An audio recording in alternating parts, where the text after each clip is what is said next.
Alors aujourd'hui, les fonctionnalités cachées de SAP partie 2 avec Robert.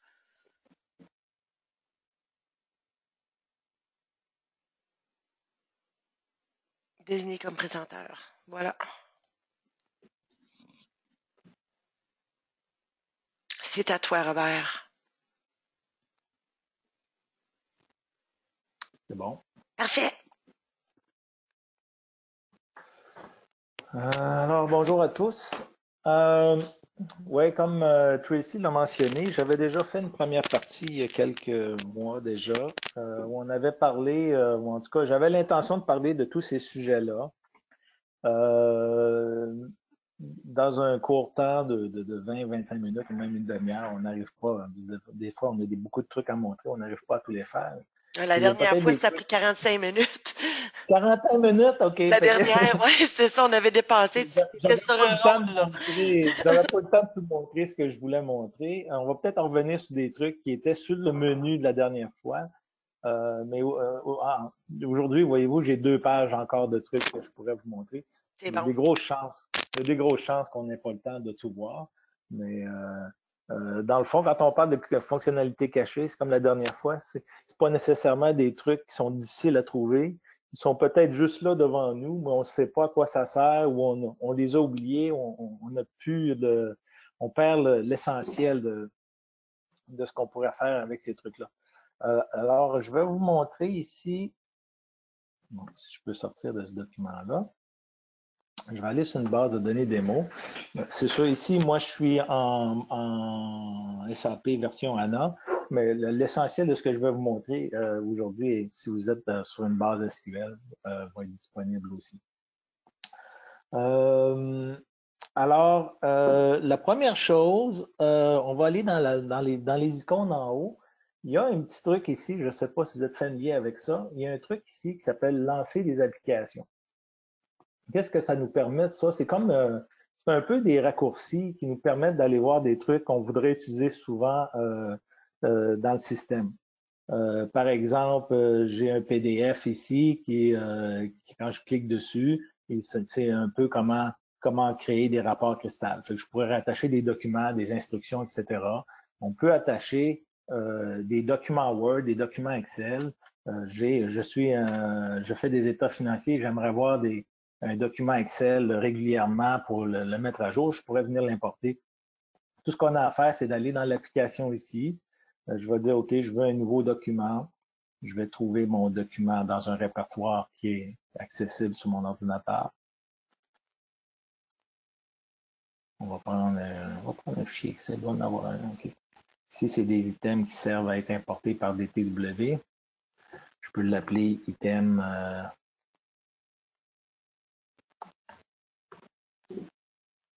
Je vais créer ça et que je vais avoir maintenant un hyperlien. Et quand je m'en vais ici, je veux ouvrir mon fichier parce que je veux importer des listes de prix régulièrement, etc.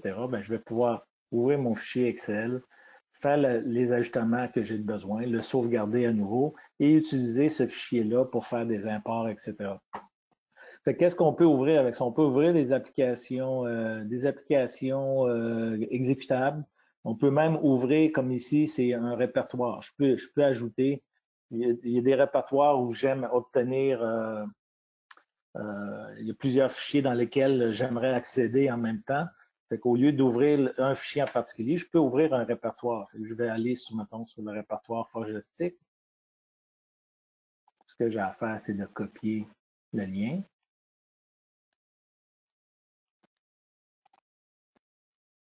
Je vais mettre le chemin.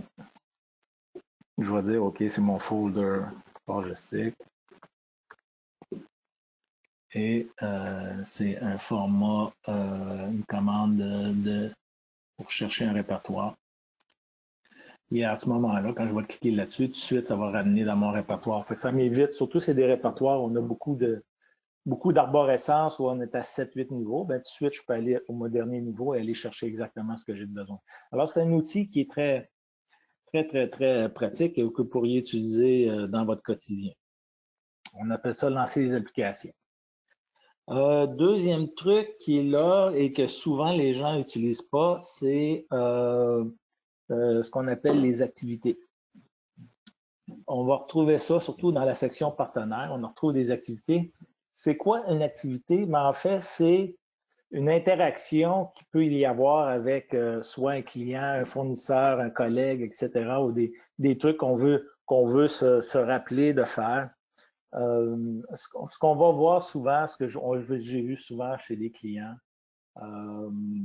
c'est qu'on va aller dans une fiche partenaire, ils vont faire de la collection, ils vont faire ils vont demander aux clients de payer des factures, etc. Et ce qu'ils font habituellement, les gens, c'est qu'ils vont dans l'onglet remarques, ils vont venir ici tout simplement indiquer la réponse du client ou qu'est-ce qui pourrait être fait. Au lieu de le faire exactement dans cet endroit-là, on peut créer une activité. Qu'est-ce qu'elle va nous permettre l'activité? Je vais créer une activité ici de collection où ça va être un appel téléphonique. Je vais dire, OK, je peux me créer un type de collection. On pourra mettre sujet, facture, impayé. On peut aller dans le détail. Bon, moi, je voudrais faire une facture, une collection pour la facture 1, 2, 3, 4 en retard de 60 jours, par exemple. Ce qui est le fun avec ça, c'est que, je vais pouvoir retrouver ça, le lancer des rapports et faire des recherches en fonction des types d'activités. Et deux, c'est qu'on peut se faire des rappels. Même mon activité ici, OK, j'ai appelé le client, mais je pourrais dire ici, je vais le rappeler dans 3 jours. Oups. 3 jours. Ou 3 days. Vas-tu le prendre?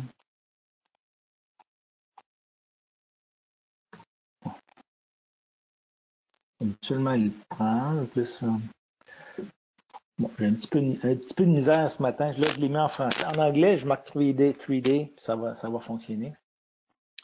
En français, sur 3 jours.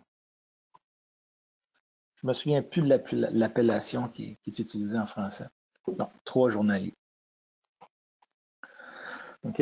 À ce moment-là, je peux demander une alerte et dans nos fonctions d'alerte, l'activité ici, dans 3 jours, il va y avoir un pop-up dans les menus de.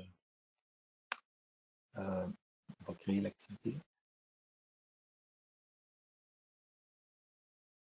On va avoir dans les menus outils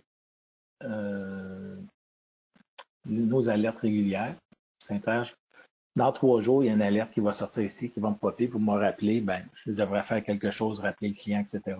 C'est que ça nous permet en même temps de faire, oui, de lancer des rappels automatiques, mais en même temps, ça va nous permettre de faire un suivi qui est beaucoup plus structuré.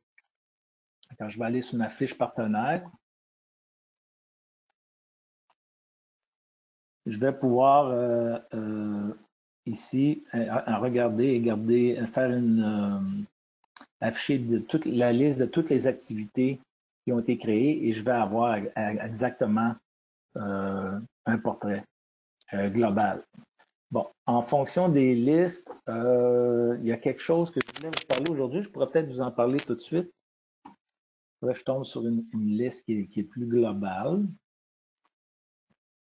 On va aller sur les documents de vente. Je cherche. Oups.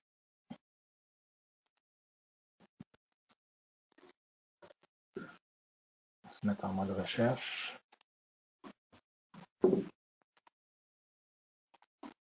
Bon, pardon. On a des listes. Je veux travailler avec certaines listes. Je veux travailler avec des commandes d'un certain fournisseur en particulier. Là, quand je lance ma liste ici, ça m'a donné un paquet de critères. C'est sûr que j'aurais pu ici indiquer directement le nom d'un fournisseur et ça m'aurait donné exactement ce que je cherche ici. Mais il ne faut pas oublier 2 choses au niveau des listes. La première, c'est que si j'ai allé voir plusieurs listes pour un fournisseur en particulier, je peux cliquer sur le petit bouton ici, conserver la fenêtre d'affichage. Et à ce moment-là, je vais être capable d'ouvrir une liste. de regarder l'information qu'il y a à l'intérieur. Et si c'est pas suffisant ou si j'ai ma liste, elle est toujours ouverte et je vais pouvoir aller chercher un autre document. Ça peut être très, très pratique parce que sans ça, si on ne clique pas là-dessus, cette fenêtre-là se ferme et à chaque fois, on est obligé de venir la réouvrir, de choisir nos critères de sélection, etc. C'est surtout quand on a des critères qui sont complexes, quand je fais une recherche que j'ai pris à la fois le client, la date d'enregistrement, un statut, etc., ben, je conserve ma liste ici.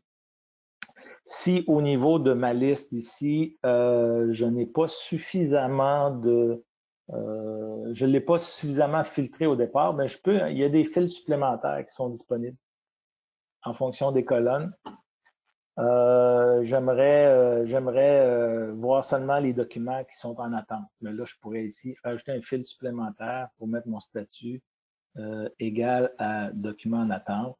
Quand je vais appliquer le filtre, on va enlever le nom du client ici. Je vais avoir seulement des documents en attente. Fait que ça, ces filtres-là, ils peuvent être super pratiques aussi pour vraiment affiner une recherche quand je fais de la recherche de documents. Bien entendu, chacune des colonnes, quand on double-clique dessus, vous êtes probablement déjà au courant, ça nous permet de faire un tri dans l'ordre qu'on désire. 2 fois dans la même colonne, va inverser l'ordre de tri et le mettre à l'envers. OK pour les listes. Et un petit truc qui existe maintenant dans les dernières versions de SAP, si vous avez des versions plus je pense que c'est depuis la 9.2, il existe un truc maintenant qui s'appelle collaboration en direct. C'est vraiment un chat interne qui vous permet d'envoyer des messages en direct à un de vos collègues qui utilise SAP Business One. Donc, on pourrait cliquer, par exemple, moi, je pourrais envoyer un message à Bill Levine. OK, je peux chatter avec cette personne-là. C'est à partir de quelle version, ça, Robert, le chat? Il me semble que c'est 9.2. OK, j'ai jamais vu ça. OK, c'est intéressant. C'est caché, en Si fait. c'est pas 9.2, ouais, ben en fait, oui, c'est assez récent. On ne l'a pas montré à beaucoup de gens. OK. Okay? Puis là, je vais pouvoir envoyer ça. Et la personne, instantanément, comme n'importe quel chat qu'on pourrait utiliser, va avoir un pop-up qu'il va avoir dans son propre session SAP. Fait qu'on peut, c'est vraiment un mini intranet pour SAP Business One. On peut même partager des données. Je veux envoyer un document de livraison et le partager avec un collègue. Je vais pouvoir lui montrer le détail. Il n'aura pas à le chercher. L'autre personne va voir le document de livraison. Il va tout simplement cliquer dessus et l'ouvrir. C'est un truc qui peut être le fun pour accélérer les processus quand on a de l'interaction qu'on voudrait faire avec nos collègues. Fait que ça, c'est le Live Collaboration. Je vous préciserai je vous laisserai le document de PowerPoint et j'indiquerai à partir de quelle version exactement ça existe. Mais ça existe maintenant et ça existe à la fois pour SQL et pour ANA. Qu'est-ce qu'on retrouve aussi qui est souvent là, mais qui est peu utilisé? C'est le module glisser-relier. Je ne sais pas si vous êtes familier avec ça. Glisser-relier, c'est une autre façon de faire de la recherche croisée, si on veut. Bon, on va aller sur une fiche client, une fiche de produit. Gestion des stocks, données de base articles.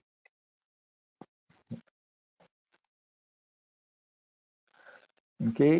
J'aimerais savoir à qui j'ai vendu cette imprimante-là. Ben, je pourrais aller dans mon glisser-relier. On va aller au niveau des ventes et je pourrais prendre mon e-produit et le glisser sur le détail, la livraison que j'ai fait au client. Et ça va me sortir la liste de toutes les livraisons qui ont été faites de ce produit-là. J'ai ici la liste de mes clients avec les dates, etc. Et ça nous permet en même temps d'aller ouvrir le détail et voir quand est-ce que j'ai livré ça et les quantités, etc. Ça, on l'a au niveau des ventes. Ici, je l'ai fait directement au niveau du document d'entête, mais j'aurais pu le faire aussi pour dans le détail, c'est-à-dire que là, je verrais à la fois le détail de livraison, mais là, je verrai en même temps aussi tous les prix qui ont été accordés pour ce produit-là au fil des commandes qui ont été faites. Alors, c'est un outil qui peut être le fun. Vous pouvez faire du glisser-relier entre des documents de vente, des documents d'achat. Ça peut être pour des écritures de journal. Je peux prendre une facture ou un compte client, puis là, je pourrais voir toutes les écritures de journal qui sont reliées à un compte client, par exemple. On peut faire toutes sortes de matrices au niveau des stocks. Si on veut voir des transactions particulières au niveau d'un groupe d'articles, au niveau d'un entrepôt particulier pour un fabricant, etc. Beaucoup de possibilités à ce niveau-là. C'est un outil assez puissant qui existe depuis toujours avec SAP Business One, mais on a tendance à l'oublier. Live Collaboration, vous en ai parlé. Les listes, ça va. Au niveau des listes, je ne sais pas si vous avez, si vous utilisez le Open Item List, qu'on retrouve, on peut le retrouver au niveau des ventes. Ou en français, c'est les documents en cours. OK. Il arrive des moments où je pourrais avoir, comme ici, c'est le cas, j'ai de vieilles commandes qui sont toujours en cours dans le système. J'ai des commandes de 2015. Je voudrais les fermer, ces commandes-là. J'ai toujours la possibilité, plutôt que d'aller dans le document, puis après ça, faire un clic droit, puis fermer ce document-là. OK, ça va fonctionner. On peut le faire ici aussi à partir de la ligne et fermer le document manuellement.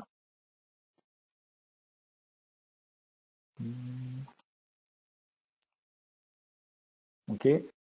Normalement, ce document-là, il devrait être clôturé. Il est maintenant clôturé. C'est encore quelque chose qui est assez manuel, mais il y a une fonction cachée. Bon, en fait, il y a un raccourci. Moi, je voudrais fermer plusieurs documents à la fois. Ce qui est possible, c'est qu'au lieu de faire le clic droit ici pour fermer, on peut aller dans la section données ici. En fait, je pourrais même en choisir plusieurs à la fois. Et quand je vais aller dans les données, je peux cliquer sur fermer à partir du menu principal en haut. OK? Et là, ça va vraiment fermer tous ces documents-là en même temps. Alors, j'ai fermé un paquet de documents. Celui-là, on l'avait déjà fait. À ce moment-là, ma liste, elle va être rafraîchie. Fait que c'est un bon outil. Vous avez des bons de travail, des bons de commande, des trucs comme ça que vous voulez fermer en lot. C'est possible de le faire. Qu'est-ce qui est intéressant? Au niveau de l'envoi de courriel, si vous êtes familier, on est intégré avec Outlook, on peut envoyer des courriels directement. Je crée une commande, je crée une facture, je peux l'envoyer directement à Outlook. Mais il est aussi possible avec le système d'envoyer des documents en lot, c'est-à-dire que je vais envoyer tous mes états de compte à mes clients.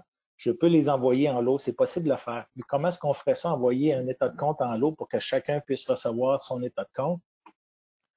On va aller, bon, premièrement, on va aller générer nos états de compte. Je peux aller dans le module des finances. Je vais aller dans mes états comptables, comptabilité, solde de compte, oups, c'est créances et dettes, pardon. Créances clients. On va toutes les lancer. Okay. Je me retrouve avec un historique de créances. Je veux envoyer des états de compte à tous ces clients-là. Alors, comment est-ce que je peux faire? Une fois que j'ai ma liste ici d'actifs, tout ce que j'ai à faire, c'est d'aller cliquer sur Fichier, faire un envoyer, soit par Outlook, soit par SBO ou Mailer, dépendamment de la fonction que vous utilisez. Moi, ici, je n'ai pas Outlook installé, je ne pourrais pas utiliser ça, mais je peux utiliser mon SBO One Mailer. Le système va compiler les documents ou les états de compte qui sont à envoyer.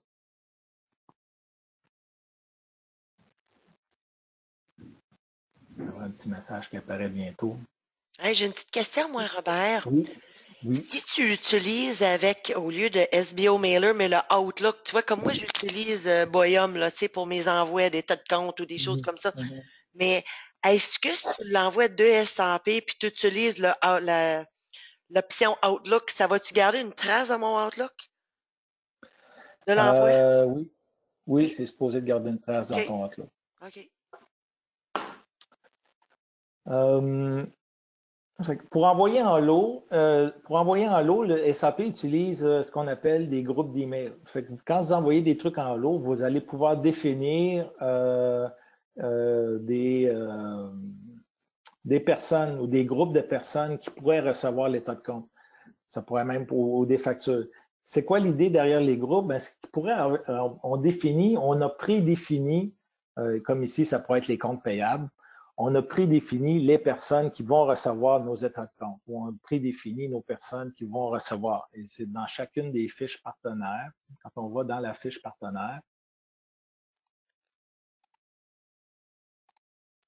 on va sur un contact en particulier, ben, on va être capable de créer un groupe de email qui dit, ben, lui, il fait partie des accountants, par exemple. Fait que moi, quand je vais lancer un état de compte puis que je vais choisir le groupe accountant, mais la personne ici va aussi recevoir, Sarah ici va aussi recevoir l'état de compte comme les autres. Alors, c'est pratique parce qu'on peut envoyer, non seulement on sait à qui on va envoyer nos états de compte, mais il y a plusieurs personnes dans la même compagnie, plusieurs contacts. Si j'ai 8 contacts et les 8 font partie du groupe email accountant, ben, dans ma liste ici, je vais avoir 8 personnes qui vont recevoir, je vais avoir 8 lignes. Alors, l'email, il va être préparé, ça va dire pour quel client. Comme ici, il y a deux contacts pour la même compagnie qui faisaient partie de l'accountant, ils vont en recevoir. Le système prépare la liste de tous les emails qui sont à préparer pour envoyer. Il me reste encore à la fin s'il manque des mails, je vais les ajouter. Sinon, on peut conserver seulement ceux qui sont là et pouvoir envoyer ma liste en lot. Fait que ça, c'est une façon d'envoyer des états de compte à la fin du mois. C'est natif SAP, c'est super facile. On fait la même chose pour des factures. Je veux envoyer des factures en lot si je ne les ai pas imprimées ou si ils sont déjà imprimés, ça ne change pas grand-chose. Si vous connaissez la fonction document d'impression, impression de document. Okay. Je veux imprimer des factures clients. Ça va me donner la liste des factures clients. Et une fois que j'ai cette liste-là, la liste de toutes les factures qui sont imprimées, je peux faire la même chose, faire mon fichier envoyé par email et, oups, lui il me dit sélectionner mes documents, fichier envoyé par email et ça va faire la même chose. Ça va me préparer selon ça va préparer selon mon choix toutes les personnes à qui vont recevoir les mails. Alors, c'est possible, tout à fait possible avec SAP d'envoyer des mails en lot, que ce soit des factures ou des états de compte.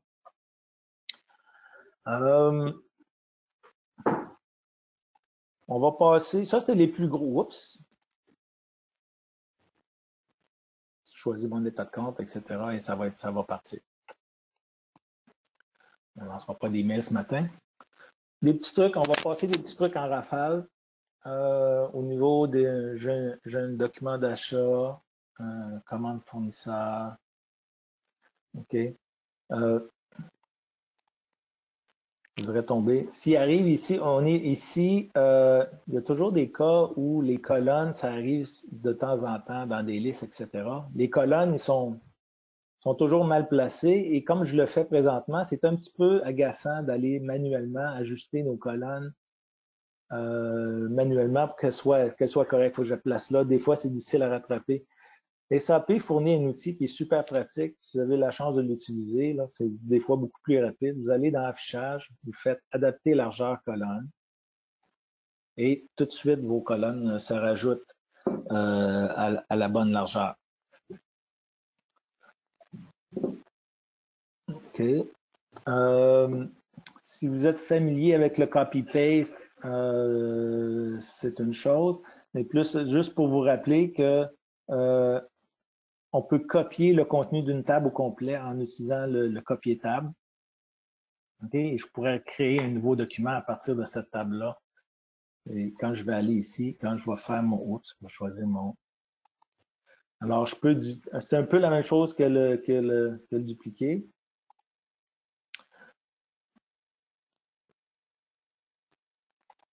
C'est parce qu'il y a un numéro de projet qui n'est pas associé à ce projet-là. Mais alors, on peut copier-coller soit d'Excel, d'SAP, d'SAP vers Excel, Excel vers SAP, etc. Vous avez cette fonctionnalité-là qui est quelque chose qui est le fun à utiliser.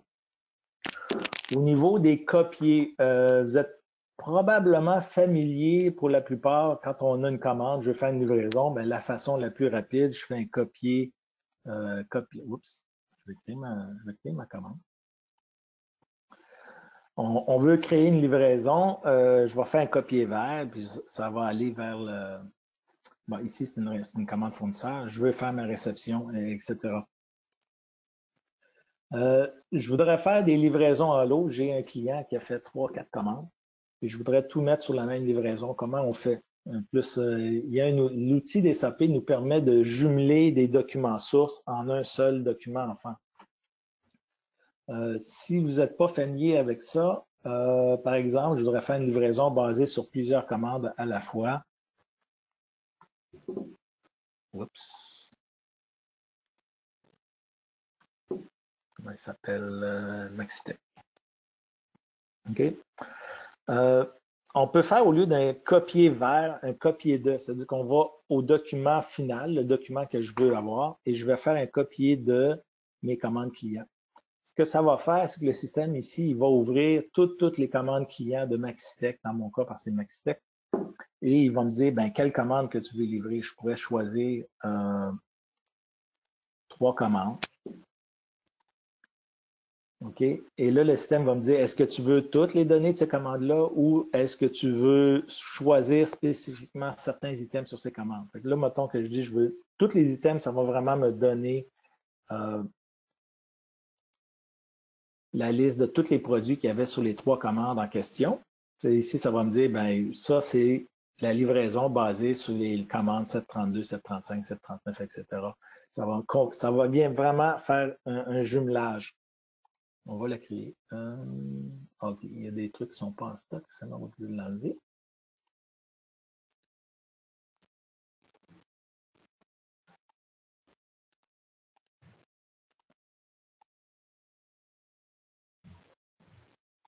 Et là, j'ai ma livraison. Elle est vraiment basée sur plusieurs commandes. Alors ici, j'ai même des appels d'offres qui se sont en allés sur une commande et la livraison client qui est basée sur 2 commandes séparées. Alors, c'est un truc qu'il faut penser de temps en temps. Si je veux au lieu de faire un copier vers, on peut faire un copier de. Et ça marche à tous les niveaux, que ce soit au niveau de la facture, que ce soit au niveau d'une commande, d'une soumission, etc. Ça va fonctionner pour vous. Dernière chose, c'est sûr, le temps il passe vite. Dernière chose, au niveau de vos fenêtres, ça arrive que on va avoir un paquet de fenêtres ouvertes, puis là, je veux retrouver une des fenêtres. Quand on va dans le menu fenêtres ici, on a la liste de toutes nos fenêtres qui sont ouvertes. Fait que si moi, je veux voir la demande de retour, je peux cliquer sur ma demande de retour et il va me la ramener en avant. C'est plus simple que d'essayer de trouver à travers tous mes documents qui sont cherchés. C'est aussi plus simple si je pourrais toujours les reclasser et dire mets-moi tout ça en cascade. Oups. Alors, toutes mes fenêtres sont là, je peux me promener facilement d'une fenêtre à l'autre. Et aussi, je peux fermer tout ça, tous ces trucs-là en même temps, et je me retrouve avec un bel écran qui est tout propre à nouveau. Fait que c'est pas mal les petits trucs que j'avais à vous montrer aujourd'hui. Un petit dernier truc, si vous avez une dernière version de SAP, vos options personnelles sont là. C'est vos options d'affichage. Vous voulez changer la couleur de votre écran, etc. Changer la police, la grosseur des polices, c'est trop petit. On peut maintenant facilement, à partir du menu des icônes, faire une mise à jour. Oups. Là, ici, c'est passé quelque chose qui normalement ne devrait pas arriver. Mais ça va vous permettre de faire des changements à votre écran facilement pour que ça soit plus facile pour vous à utiliser. Alors, c'est l'essentiel de ce que j'avais à vous montrer aujourd'hui. J'espère qu'il y a au moins un ou deux petits trucs qui vous rappellent que vous n'aviez pas, vu, vous aviez oublié, qui vous a permis aujourd'hui de vous en rappeler. Autrement, ben, s'il y a d'autres trucs, on fera éventuellement peut-être une troisième session pour montrer d'autres trucs ou faire des rappels sur les trucs qui ont été faits dans le passé. Oui, merci Ça Robert. sera toujours possible. Oui, puis comme on disait plus tôt, là, j'ai l'autre que tu as fait, la partie 1.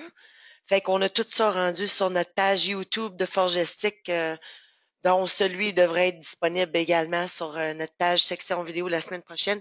Fait que merci tout le monde. C'était notre dernier webinaire pour la saison. Et puis, on se reprend au mois de janvier. Donc, en attendant, mais joyeuses fêtes tout le monde. Et un gros merci, Robert. Bienvenue. Salut, bye. Bye bye.